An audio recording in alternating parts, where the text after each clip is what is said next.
तीन तरह के श्रोता होते हैं, एक पत्थर की तरह, एक कपड़े की तरह और एक शक्कर की तरह।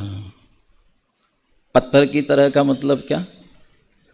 यदि पत्थर को पानी में डाल दिया जाए और बाहर निकाल दिया जाए तो क्या हो जाता है? फिर वापस रूखा का रूखा, वैसा का वैसा ही रूखा रह जाता है। कपड़े को पानी में डाल दिया जाए गीला हो जाता है और बाहर निकाल लिया जाए तो भी गीला बना रहता है, लेकिन कितनी देर? थोड़ी देर के लिए।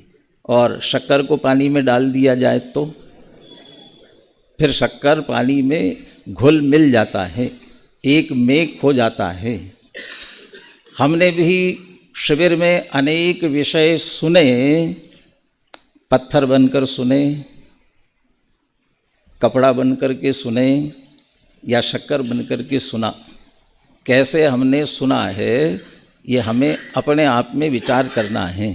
और जिन्होंने पत्थर बनकर के सुना होगा वो तो बाहर निकलते ही रूखे के रूखे रह गए होंगे, और जिन्होंने कदाचित कपड़े की तरह सुना होगा तो थोड़ी देर गीला रह जाएगा, लेकिन बाकी विषयों की गर्मी लगते ही पुनः सूख जाएगा। लेकिन जिन्होंने शक्कर की तरह उसके साथ घुल मिल गए होंगे वह निश्चित रूप से उनके साथ वह विषय रहने वाला है।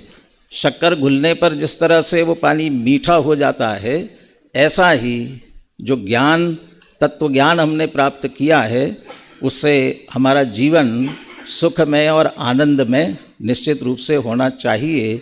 और यदि ये होता है तो ही सार्थकता है। कहा जाता है ना, सब आत्माओं में ज्ञान है ना? सब आत्माओं में ऐसा कोई आत्मा है जिसमें ज्ञान नहीं हो? सब आत्माओं में ज्ञान है, लेकिन धन्य है वो आत्मा जिनके ज्ञान में आत्मा आ गया है। और यदि ज्ञान में आत्मा नहीं आया है तो सब निरर्थक है। इसलिए चाहे जितना अध्ययन करो, मनन करो, उस सब का एक ही उद्देश्य होना चाहिए कि अपने ज्ञान में चैतन्य स्वरूप आत्मा हमारा बसना चाहिए।